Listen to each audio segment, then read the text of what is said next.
And as Dasan nods at the statement of future festivities, um, he bids well, not instead of the four of you, the three of you farewell. And Two. They're leaving the security officer. oh, fair enough. Um, Protecting. well, they bid the two of you farewell as you transport back to the Nightingale, and we are going to transport once again back to the lab where if memory serves, we are uh, hop skip away from basically sending everything out.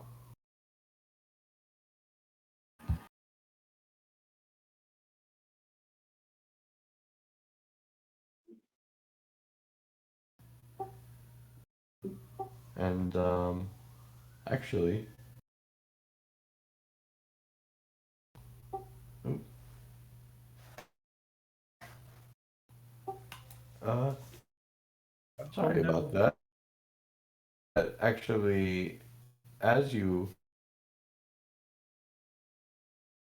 but just as Dr. Vanderveers has finished the um, modulation and has gotten himself a banana, as Kiana is kind of well, I guess for lack of a better word, stroking the console. It beeps, not in protest, but just in simple recognition of the captain has apparently called a meeting, and uh, apparently the away team has returned.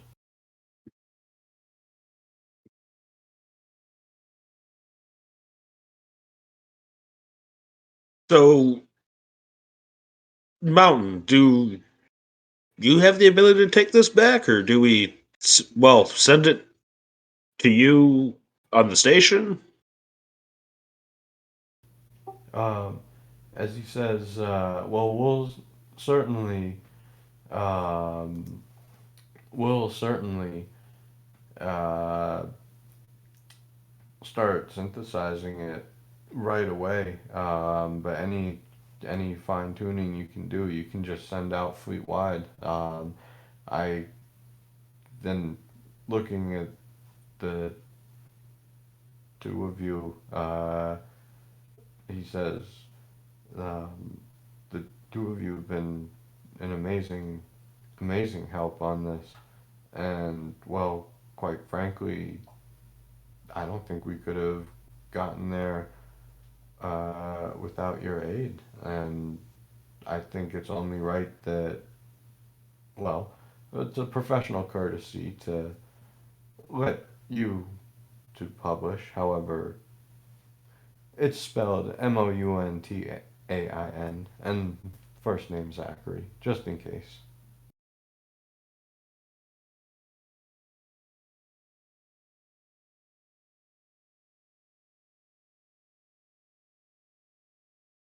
No, no, I see. Let the old fuddy duddy guy write the paper. How magnanimous. I'm kidding. I appreciate it. As Mountain smiles, he says, "Well, keep in mind, Doctor, I'm still dealing with the evacuations all day, every day. I don't have the time right now. Besides, credit should go where credit is earned."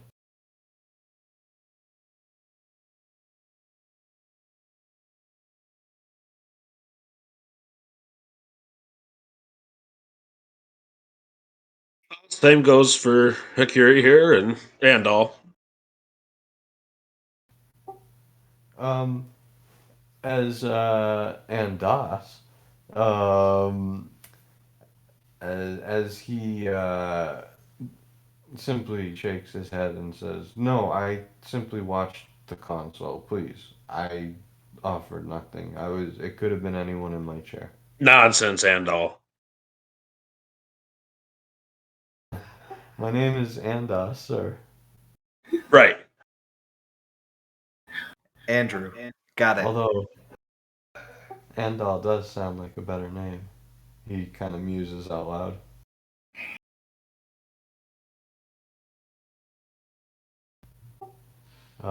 And kind of cheeks reddening at the thought of being included in the paper. He hurriedly thanks you for letting him assist and kind of runs out of the room on a tear.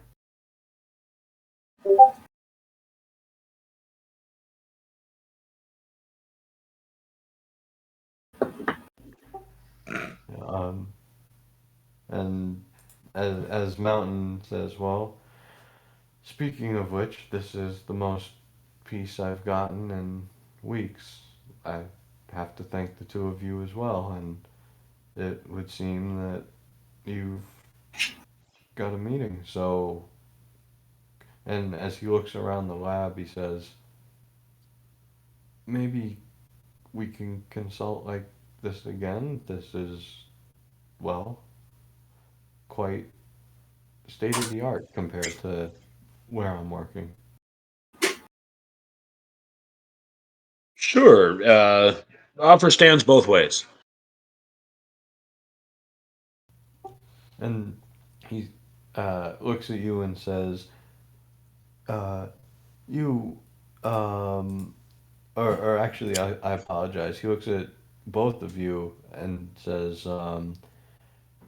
just out of curiosity, as I understand it, there is an entire cybernetics division of this ship, correct?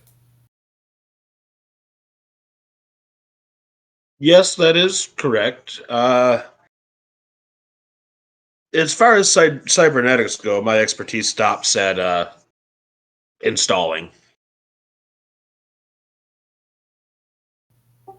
Uh, Nodding, he says, maybe in the future we could consult. I'm working on, well, quite frankly, some research to aid the transition of liberated Borgs. I'm sorry, Kiana stepped away for a moment, but she would mention that cybernetics is one of her specialties as well. Uh, Looking at her, Mountain Mountain would nod and say, uh, "Excellent. Then I definitely know who to call as soon as I get my work research released from Starfleet Command."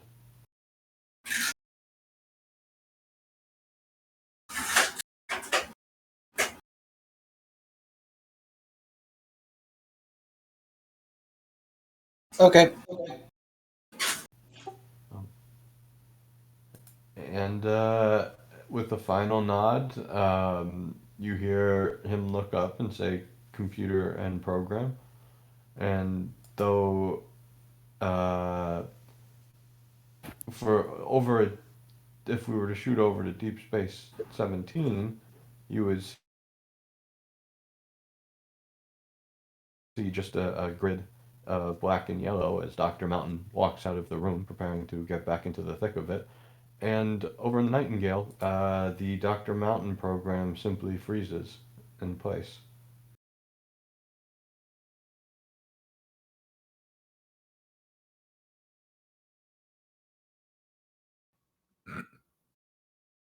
That's a weird freeze frame. Is that nor? Oh, hey, computer and program. And Dr. Mountain disappears. Hey, computer, reactivate program. Okay. Dr. Mountain reappears.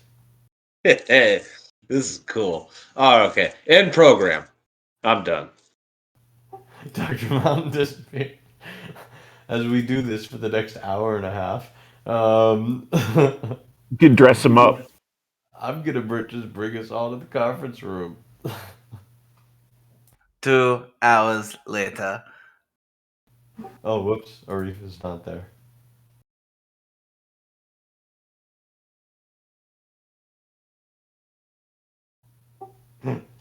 Um,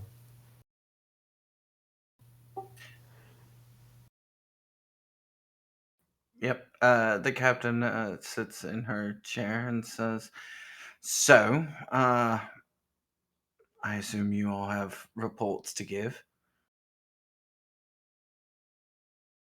It was an interesting encounter,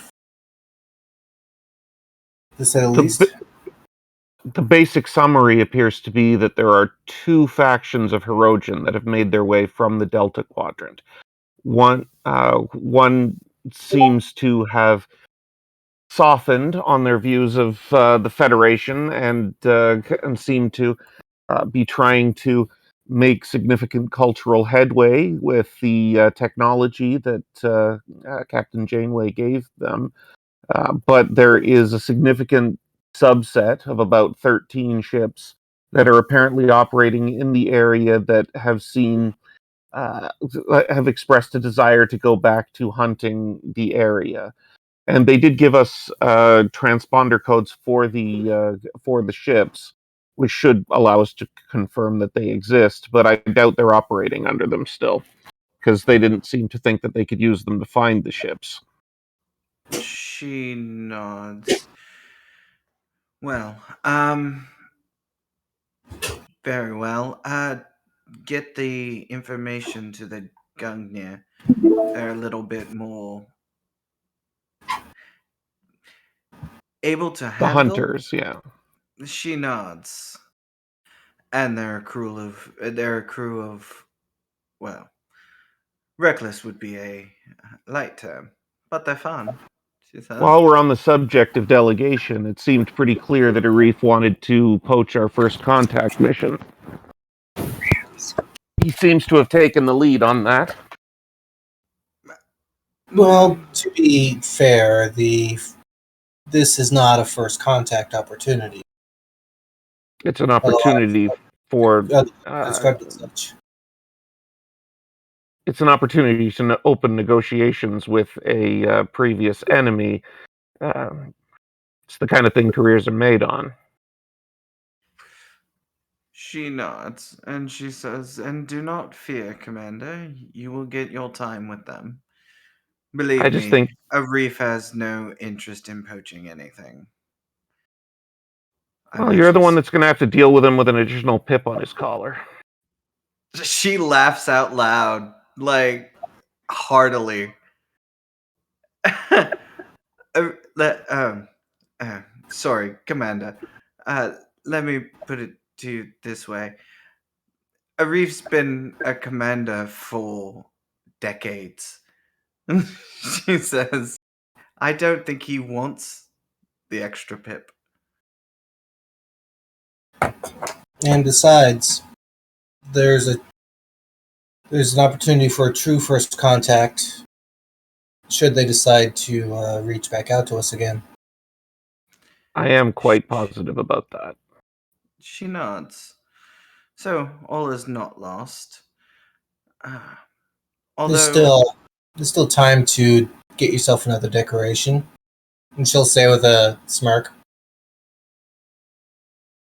With your permission, Captain, I would very much like to work with our encounter logs to see if I can refine the universal translator for our next visit. she nods, and as talkative as Arif is, he's not as well versed in Federation law. Either that or he just doesn't care. She shrugs. So odds are you might be dealing with the Hirogen a bit more as well. So Well, I hope they stay on the right side of Federation law. They seemed intent on keeping their hunt to the holodeck. well, then I suppose that's progress, she says, and then looks at the doctors and says, "Speaking of progress, doctors." We did all right. Hakuri did a good job. I like Andas. He's an all right guy. I'd prefer to keep him as consultant liaison between the science department for the hospital and cybernetics divisions. Lieutenant Commander, is there any conflict with this? Not at all. Oh, Sorry, she was talking to Lawson. Oh, sorry. Seeing as the doctor does not have a rank. It's the rank of doctor. I'm sorry. I only got the first half of what Alphonse was saying about how they were making progress. He wants Andis to be the liaison between the Starfleet Science Department and the hospital cybernetics. And Nira asked if this could be done without any, repercussions to what Lawson has going with her departments.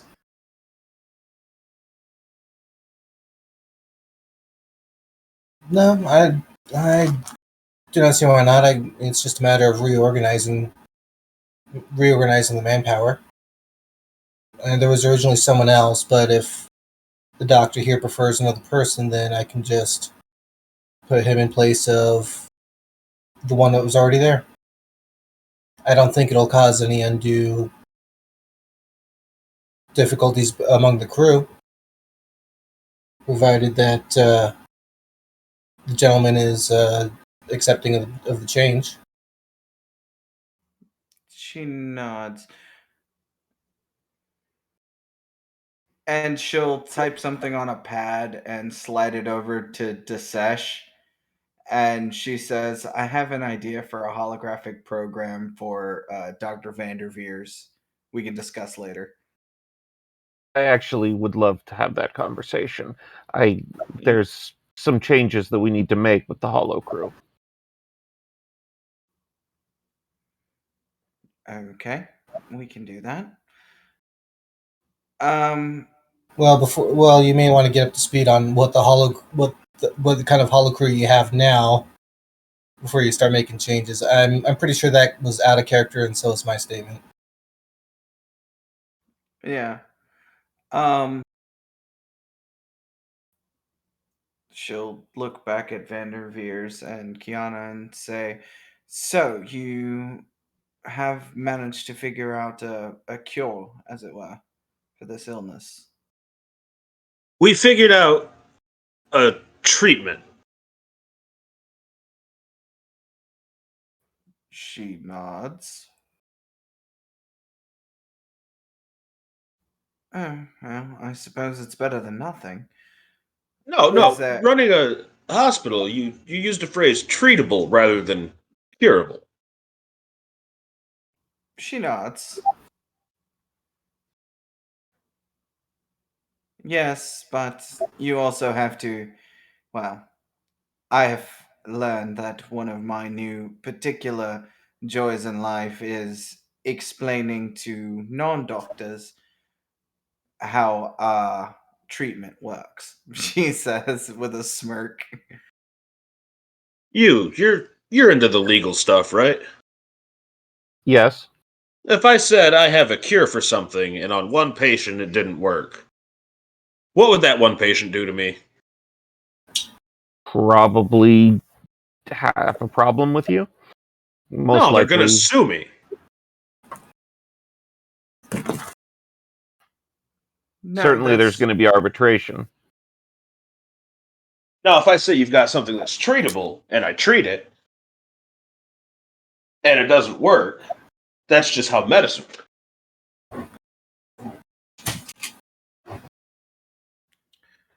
That's fair. In that vein, why don't you present your findings to the Admiral? She says. When we get back to DS-17. Oh, sure. Mountain's got it. She nods. Very well. Is there anything else that needs to be discussed? She says. Actually, on that note, with comedic timing, Goodman calls down from the bridge and says, "Captain, we've got a message coming through from the lead Herodian ship. It's Commander Arif. Should I pipe it down there?" Yes, by all means. She gets up and walks over to no, she stands there because they can just pop it up. And as Arif's face pops up on the view screen for everyone, he says, "Oh, oh, oh, okay, not the bridge. Oh, hey, Captain. No, it's not the bridge. Well, look at you all having a nice little meeting." Very funny, Arif. What is it you wanted? Stifling a grunt of annoyance, he said, "Well, as it turns out, me and um, Diam over here, well, we kind of have similar interests." And then looking slightly apologetically at you, Commander Desesh, he says, "Is there any chance that you managed to pick up that wood I asked for?" It was offloaded at 17, I thought.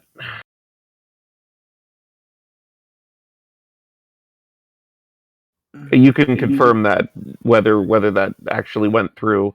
We were ordered off rather quickly. Arif cocks his head as he says, "No, that definitely, I would have definitely seen to that beforehand. Honestly, it slipped my mind." Actually, no, yeah, it would be on the ship because I remember I had to erase a bunch of lipstick off of it. But yeah, that's right. It's still on the ship. Um, well, as he says, if you could, perhaps, Captain, if you'll allow, as a diplomatic gesture, perhaps you could send about half of it over. I make meaningful eye contact with the captain. Give me 10 minutes. She says she'll kind of reach into her pocket and hand Desesh something under the table and says kind of to him, if you remember the words that were on those logs, put them back on there, she says. And she's handing him a tube. Well, actually, the reason why I was saying that is because I haven't had a chance to take the words off yet. So that's why I needed 10 minutes. So you're saying don't worry about it. Yeah, don't worry about it. Just give it to him. Okay. All right. Okay. I'm gonna go go to Cargo Bay 1 and we can rendezvous with the Rojan ship one more time. Excellent. And you guys are basically all kind of flying in loose formation. Yeah, because we don't need to be anywhere in a real hurry, so we're just kind of cruising speed back to DS-17.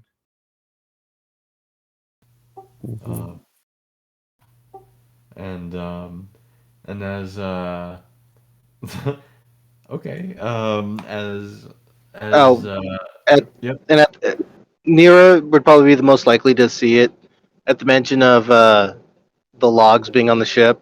when the realization hits Lawson, her face is away from the view screen, and she is furious. Yep.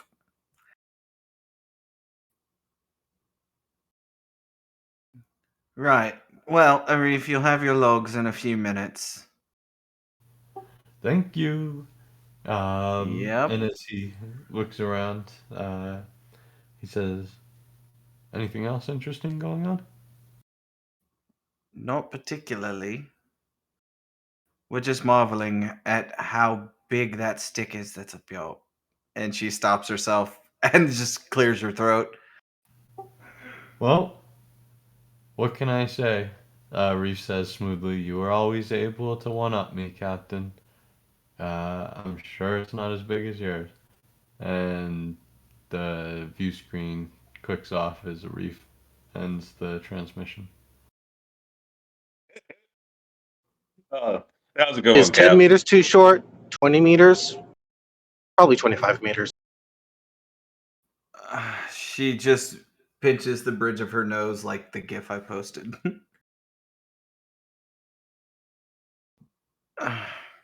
Right. Well, with that unpleasantness dealt with, dismissed everyone.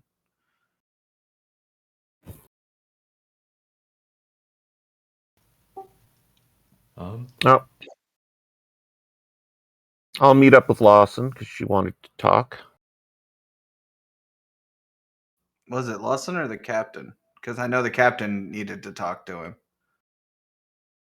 Oh, was that it? I Yeah, thought that was Lawson. Okay. she had a hollow. She had a hollow program Idea? idea for Okay, I just Vanderveers.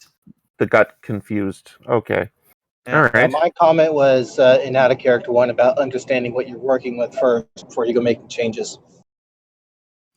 Yes. It's true, but my intentions are more general than that. But yeah, okay. Yep. So she'll call him into her ready room for just a second. All right. Ugh. Sorry, I don't have her ready room ready. That's fine. Just so little psychic confab. Okay. Yeah, pretty much. Right. All right. So, Captain? Commander, I had an idea for an addition to the hospital. Is this about I the mountain hologram? Not quite, although it was his adaptation that brought this idea to mind. Well, I've noticed that some people tend to do better when there are like personalities around. And now, answer me one question. What do you give a cantankerous old doctor who hates space? What would be the best personality? I imagine. Well, your implication being is that we should find him a counterpart, someone else who's cantankerous and hates space. She nods. Now you're thinking. She says, I would like you to make a hologram of Dr. Leonard McCoy and put him in the hospital. She says, I can make that work. Sure. she nods. Perhaps they can talk about how much space is just danger and death. Yeah. Well, I'll start the differentiation of the holodeck crew once I have Lawson on board. She nods. Very well. That was all I needed. She says, Yeah. I'll go talk to Lawson. of course. She says, Mm-hmm. and she'll go and sit on her couch and let Ari up on it and kind of play with Ari for a bit. Mm-hmm. Seth smiles at Ari as he leaves.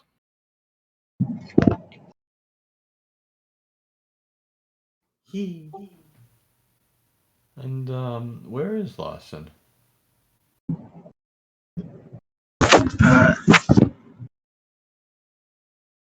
After all that, probably on the bridge. If the two senior officers left, she manned the command chair.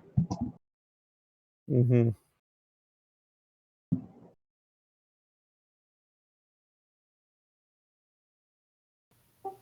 All right. Well, I'll walk out onto the bridge and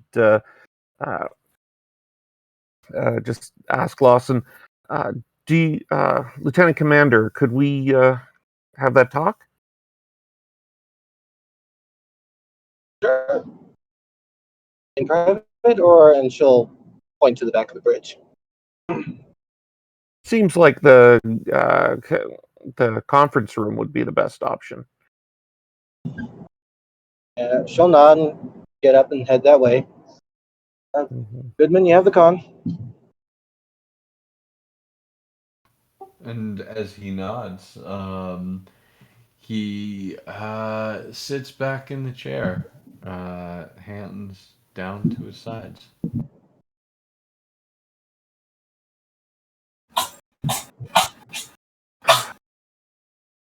And I don't know if Desesh would have caught that at all, but I'm not going to bring it up.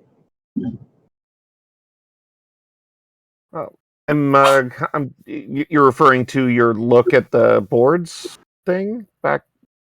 No. Oh, okay. All right. Well,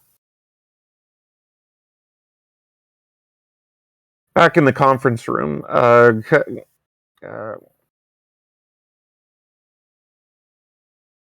Desesh like gestures to the table and says, "Thank you very much for your support out there, Lieutenant Commander. Do you mind if I call you Jillian?" She nods. Julian is fine. And she'll point at Desesh like Commander or Desesh. It's actually Araj. Araj is my my personal name. I will not. I understand. I wasn't sure which you were more familiar with or comfortable with. I'm hoping that we'll get a little bit more comfortable amongst the command staff as we go through here. I mean, obviously, we'll there's a time and place for protocol, but I just would like to say that I've very much appreciated that you've had my back out there, and I wanted to have the opportunity to discuss with you what your intentions were with the with your departments.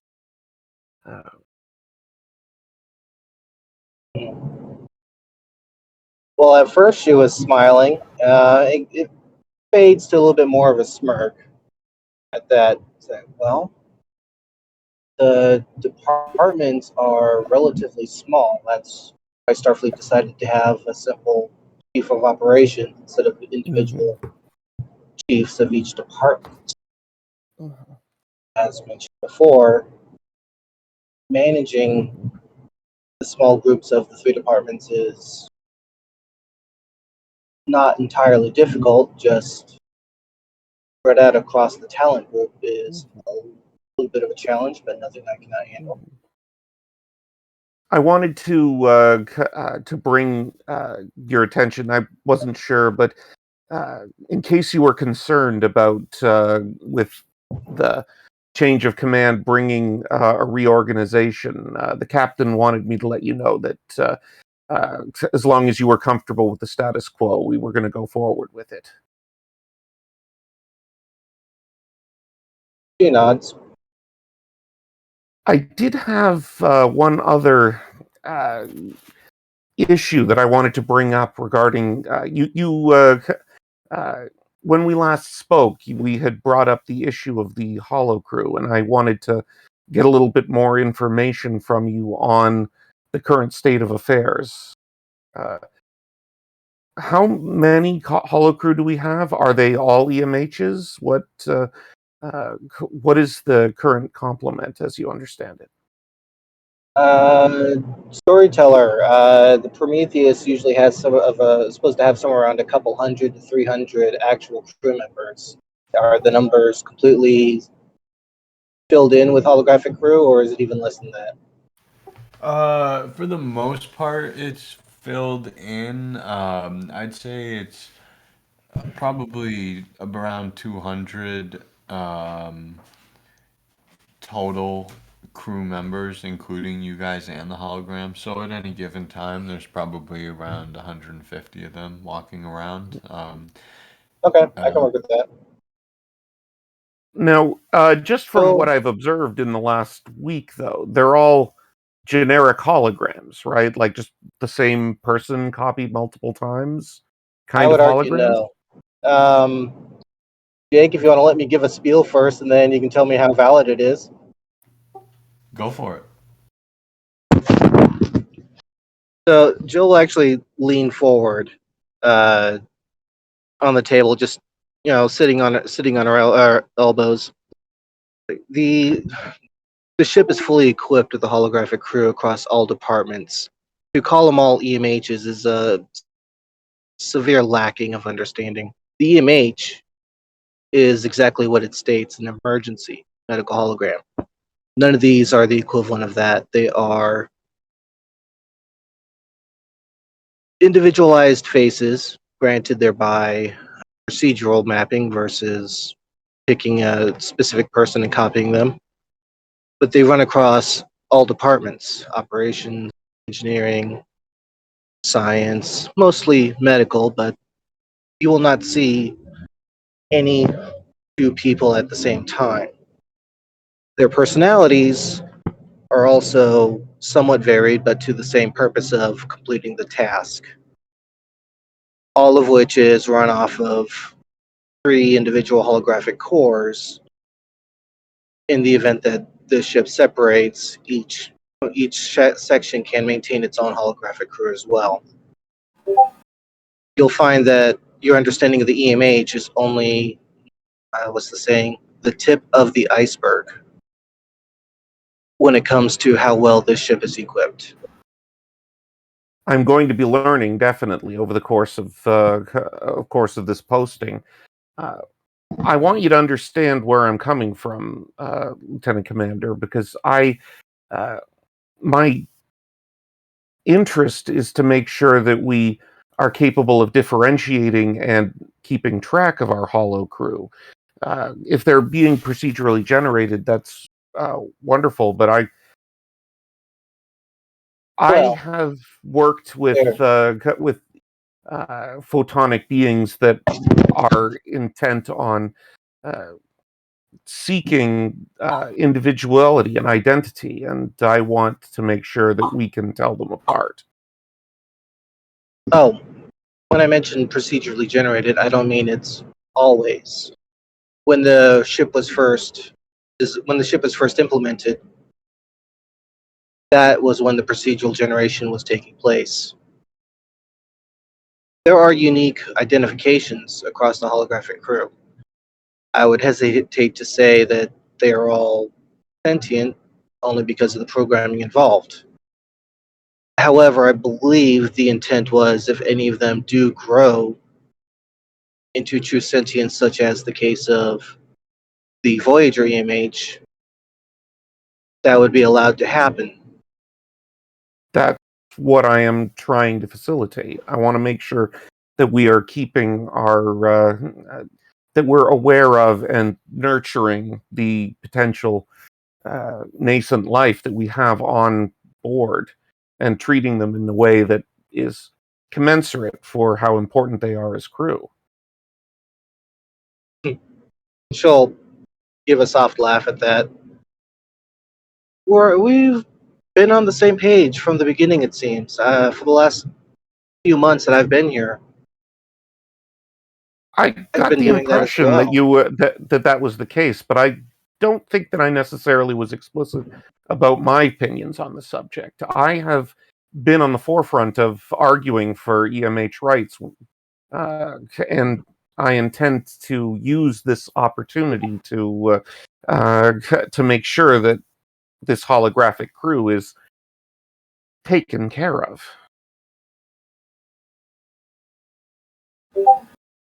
She'll nod. Completely understandable and commendable. Data V Maddox took a beating when the Borg took Wolf 359, and I want to make sure that that Starfleet remembers what it's held itself to. Well, I may not have been conducting the same on a legal front where you may have been, at least on this ship. I've been promoting everybody to treat the holographic crew as equals. And I want you to know 100% that you have my full support on that. And to that end, I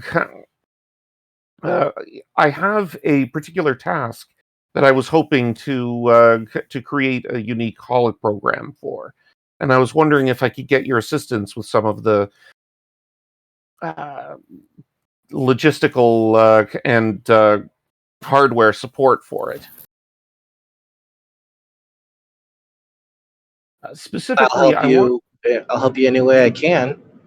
I need a It dog may be collar. worth knowing that she'll stop. Buy a dog collar. I want to make a hollow dog. For a companion to the captain's puppy. The captain dotes on Airy, but one of the things He that nods. I need to do as first officer is acknowledge that one of my first obligations is to make sure that the captain is safe. And if I were to point to any particular character trait that has stood out from the captain, is her tendency to want to rather aggressively protect the things and people around her. And well, I want to make sure that the dog is safe, because God help anyone who hurts it. He'll chuckle, and You'll get to many meet people with Joanna pets Ware. are exactly like that. So I was hoping to get a couple dog collars, one for both of them for specifically monitoring. Specifically, Aries would be for communication and location, as well as anti-kidnapping or dog napping, I suppose in this case. And the other one would be for the hollow dog that I'm hoping to use as a means of passive conditioning to make sure that that Airy is safe and secure while we're dealing with crises. Understandable. Having a second physical collar may be more restrictive than necessary. The hologram is going to be a part of the ship, which means the ship will always know where your hologram, and she'll just kind of gesture around the room. The ship will always know where that is and how to react accordingly to where Aries' collar would be. Actually, the reason I brought up the second collar is I was going to ask you what the current state is of mobile emitters. I understand they exist, but I don't think that we have them practically in play yet, do we? The understanding I have from Voyager's logs, that micro emitter is centuries away from development. We have mobile emitters, but they are very large, about maybe a third your size, maybe half. That actually brings me. That's about the miniaturations we've gotten so far. All right. Then obviously scrap the second collar, but that does bring me to another thing that I wanted to bring up with you, which is I was wondering if it was possible for us to create an emitter that we could put on one of the runabouts. Still think about that for a second. I don't see why not. The extra weight of a stationary emitter should not affect their flight characteristics in the slightest, considering how much supplies the ships usually carry. They do have an Having inherently modular design. That is correct. The outfitting them with a holographic emitter should not take very much time. Maybe I would estimate 24 hours per runabout just to make sure everything is in place, including a secondary holographic core separate from the main computer. Mhm. As I told the captain, I know that there are probably some people at Starfleet Command that consider the uh, holographic crew to be frontline because they are expendable, but I do not share that particular belief. But I also recognize that their ability to not catch diseases is something that we may need literally inside of a hot zone someday. So a means of Correct. providing an EMH planet side, I think, is something that we can Now, work on in the there next you few go months. again. Jill will raise her hand. You're not thinking along the right terms. What are You're you? calling them EMH. It's not an emergency hologram. My It's apologies. it's just a hologram. Think of them as other crew. Emergency implies that they're only activated in the case of an emergency, which we I have suppose those as well to add additional manpower, but that's not the standards outfitting. I'll update my terms. I'm admittedly going off of the terminology from my previous case. I haven't had the chance to update my thinking. It is understandable, and no no offense intended. No, I appreciate it, and I think that I think that it's important that the the culture of this crew comes from the head down, and I will do my best to adjust to it. To that, the crew's thinking will follow the captain, then the XO, and the rest of the command staff. All right. That was more or less what I wanted to cover in the immediate. I'll deal with the holo programming of the dog myself, but if you could assist me with the collar, that would be appreciated. Absolutely. It should not be very difficult to transform a comm badge into a collar for the puppy. Yeah. Um, Was there anything you wanted to talk about?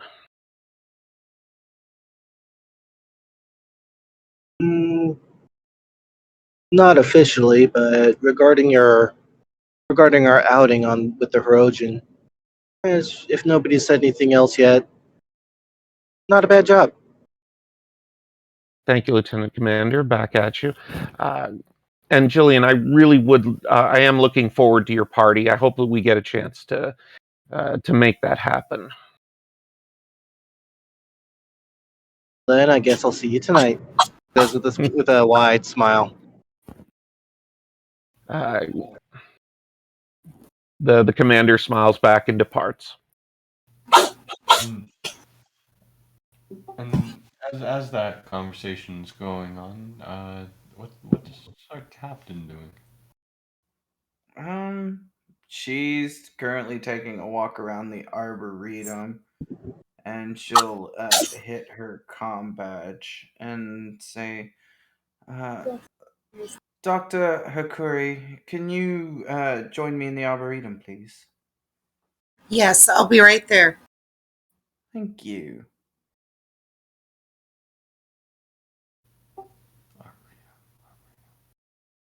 I Okay. want to go to the tree place.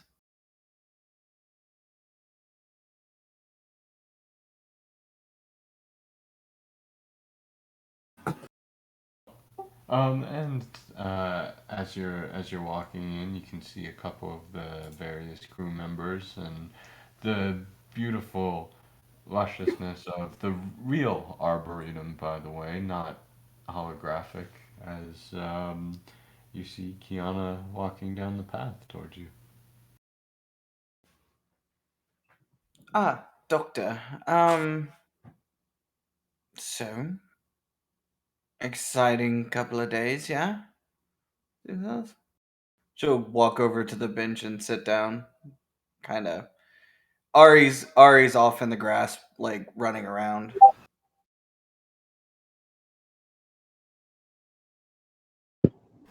I walk over and sit down next to you. Yes, quite interesting, but challenging, and that's been really rewarding.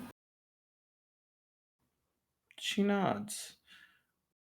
Well, hopefully the the red alert and things like that weren't too overly stressful.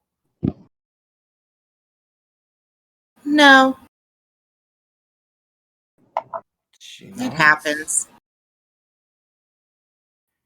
It does, but it is rare to see a civilian taking so well to it. Well, I kind of just go with the flow. That is fair. So, she looks and says, "So, we have this dinner later. You wouldn't mind helping me pick out a dress to wear, would you?" No, I would love that. Gets me a little bit away from all the sciencey stuff. She nods. All right, she says. I'm gonna let Ari run around for a little bit longer, and then we can head there. She says. Sounds good. I'm thinking maybe something vintage. Mm, she nods. Perhaps. I. Uh, who am I kidding? I would probably love a vintage dress. I was trying to play it off like I wasn't some old hag, but I can't. She says, Chuckle. Well, we've had some brilliant designers in the past, and some of them you just you would be perfect for. she nods. Well, all right. She looks and looks around for the puppy and says, "All right, Ari, come on, let's go." She says, Mhm. "Oh, my quarters are this way." She says. Right. I will follow you. By the way, this is kind of I had this done yet last week because I thought we were doing the dinner, but that is what she's going to be wearing to dinner. Let's That's see. fancy. Yeah, she's a fancy lady. Oh yeah, that can definitely work as a vintage Versace or something like that, or Balenciaga. So It yeah, that probably was one of those designers. that's a, that's what I was thinking. So perfect. Yep. All right. Well, and as you head off to that, so I guess what I'm gonna do, since we're gonna be opening next week with the dinner, um, I'm going to essentially, uh, treat that as a flashback and bring us to the next morning. Just um, and this is kind of the the wind down, to be honest. But I'm gonna I'm gonna say that it's the next morning, and you guys are kind of getting into deep space, or getting into the vicinity of Deep Space 17 when Goodman turns around and says, "Captain, we've got we have a incoming transmission. It appears to be from the unknown ship we encountered." On screen. And as the it I'm sorry, Captain. It appears to be text only. I'm forwarding it to your console now. And Fair enough. as he sends it to everyone's console, it's simply a set of coordinates, and it says, "You will present yourselves here in 89 hours," and then just the name, Nereid Sirens of Azorius.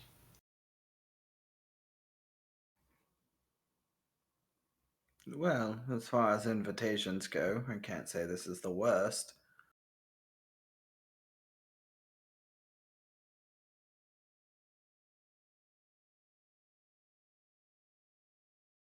Hmm.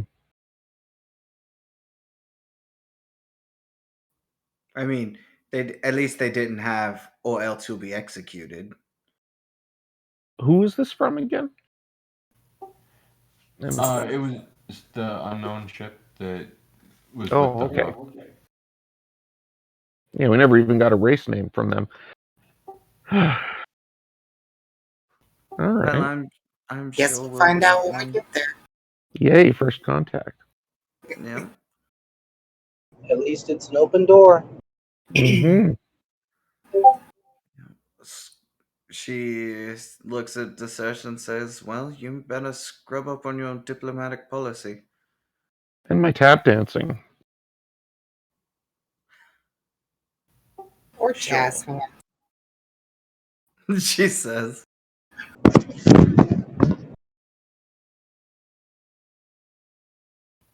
And lastly, I'm gonna flip one more time over to the interior of the Herosian ship, uh, where you have a reef, red-faced, attempting to explain that the markings on the oak are simply notes in a foreign language of well wishes and good tidings on their future project. Yes, that's exactly what they were.